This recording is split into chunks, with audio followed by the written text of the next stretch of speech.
बहुत सारे स्टूडेंट्स मेरे को लगातार मैसेज कॉल कर रहे हैं कि सर HNBU की काउंसलिंग प्रोसेस पर एक वीडियो शेयर कर दो। जय हिंद। तो आज की वीडियो में step by step Hemvati Nandan Bahuguna Garhwal university के बारे में BPEd MPEd का जो काउंसलिंग प्रोसेस है स्टेप बाय स्टेप सब कुछ बताने वाला हूँ। तो सबसे पहले मैं आपको बताना चाहूँगा जो आपका एडमिशन हुआ था वो किस बेसिस पर हुआ था। तो ये बात आप अच्छी तरीके से जानते हैं। एक UET university entrance test, PFT physical fitness test and sports जो पार्टिसिपेशन वेटेज था, उन तीनों को मिलाकर आपकी कट ऑफ तैयार की गई। जिन जिन खिलाड़ियों का लिस्ट में नाम है वो लिस्ट के अकॉर्डिंग मतलब आप फिक्स हो चुके हैं। अभी फिक्स नहीं हुए, अब आपको काउंसलिंग में जाना है। जिसके डॉक्यूमेंट्स कंप्लीट होंगे वो फिर फिक्स माना जाएगा। अभी तो आपका जो है लिस्ट में नाम है, आप सिलेक्शन हो गया, आपको फीस भी सबमिट करनी है, डॉक्यूमेंट्स भी कर रहे हैं और आपको काउंसलिंग के लिए पहुंचना है 2 और 3 सितंबर को पहुंचना है, 2nd और 3rd। अब ये चीज़ तो आपको पता ही कब जाना है। अब ये चीज़ ना पता होने की वजह से कई सारे स्टूडेंट्स का जो है एडमिशन कैंसिल हो जाएगा और मेरे पास मैसेज भी आएगा, कॉल भी आएगा। इसीलिए मैं आपको बता रहा हूँ क्या क्या चीज़ें आपको लेकर चलनी है। सबसे पहले जब आप काउंसलिंग कराने के लिए जाएंगे तो आपके पास आपका एडमिट कार्ड होना चाहिए। एडमिट कार्ड होना चाहिए आपके पास जो आपने एग्ज़ाम दिया, उसके साथ साथ इंक्लूडिंग हाई स्कूल की मार्कशीट होनी चाहिए ओरिजिनल। जीरोक्स से काम नहीं चलने वाला है, जीरोक्स भी लेकर जानी है, वहाँ करवा लेना। कितनी मांगेंगे क्या है वो तुरंत वहाँ कर देंगे। Original documents 10th class marksheet, certificate 12th class, intermediate की हम बात कर रहे हैं, ये आपको ओरिजिनल साथ में लेकर जाना है। स्टेप बाय स्टेप सब कुछ बताऊंगा। TC उसके बाद ये आपका ग्रेजुएशन मार्कशीट जो होती है, अगर आप BPEd में एडमिशन लेने के लिए जा रहे हैं तो आपकी ग्रेजुएशन की मार्कशीट होनी चाहिए। और मैंने बताया UET स्कोर कार्ड होना चाहिए, रिजल्ट जिसकी हम बात कर रहे हैं। Certificate of reservation category SC ST OBC EWS जितने भी होते हैं वो सब आपको लेकर जाना है अकॉर्डिंग टू कैटेगरी। भाई जो जिस कैटेगरी से बिलोंग करता है उसका एक कास्ट सर्टिफिकेट बनता है। और इन्होंने अपनी गाइडलाइंस दे रखी थी शुरुआत में कि कितने से कितने डेट तक का इनको चाहिए, मतलब लेटेस्ट। ये नहीं कि 10 साल पहले बनवा रखा है तो आपका एडमिशन हो जाएगा खतरे में।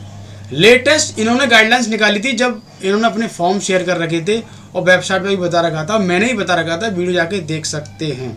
बिल्कुल परेशान होने की ज़रूरत नहीं है।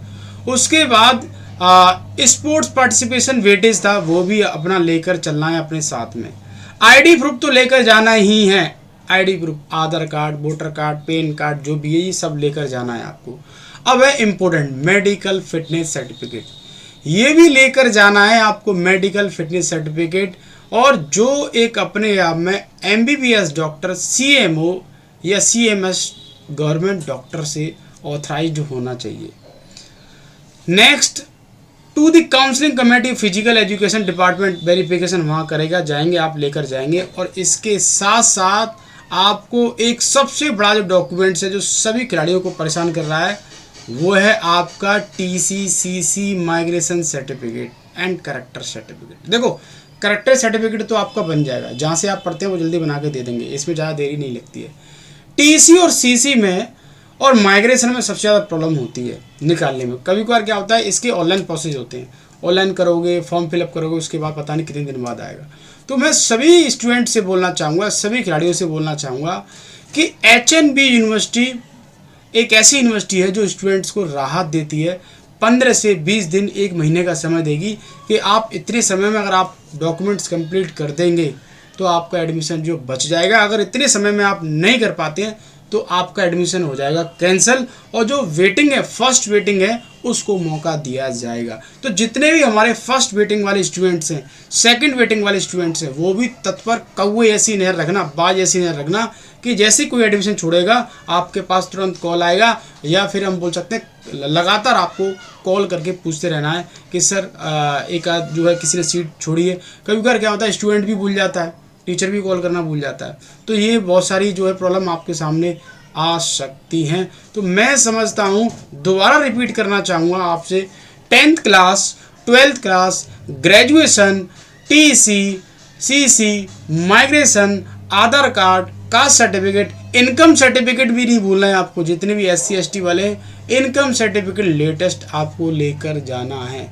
ये वो ओरिजिनल डॉक्यूमेंट्स हैं जिनकी वजह से आपका एडमिशन होगा। इनमें अगर ये कम पड़ेगा आपका तो परेशान होने की ज़रूरत नहीं है। एक अंडरटेकिंग फॉर्म फिलअप होता है जिसको हम एप्लीकेशन बोलते हैं कि सर हम इतने समय में आपको जमा कर देंगे, इतने समय में हम दे देंगे, तो वो आपके चैलेंज को एक्सेप्ट करेंगे। अगर उस डेट में आप सबमिट नहीं कर पाते हैं तो एडमिशन खतरे में हो सकता है। मैं समझता हूँ कि अब आपके जो भी डाउट हैं वो सब क्लियर हो जाएंगे। और उसके बाद ये पूरा फीस स्ट्रक्चर है।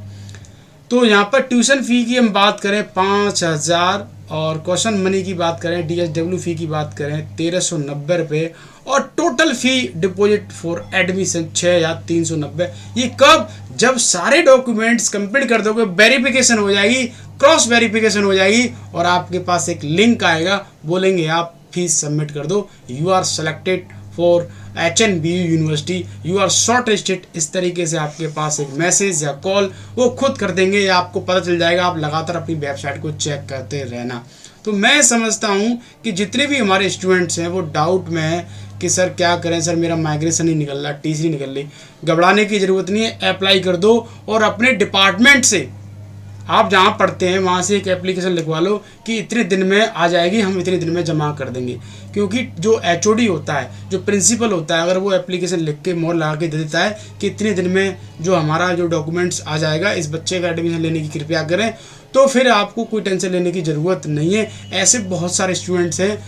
उसके बाद मैं आपको बताना चाहूँगा कि आपका जो हॉस्टल वाला जो प्रोसेस है, आपको लगातार अपनी वेबसाइट को विजिट करते रहना है और चेक करते रहना है। हर यूनिवर्सिटी के अपने अलग अलग प्रोटोकॉल होते हैं हॉस्टल को मतलब अलॉट करने के।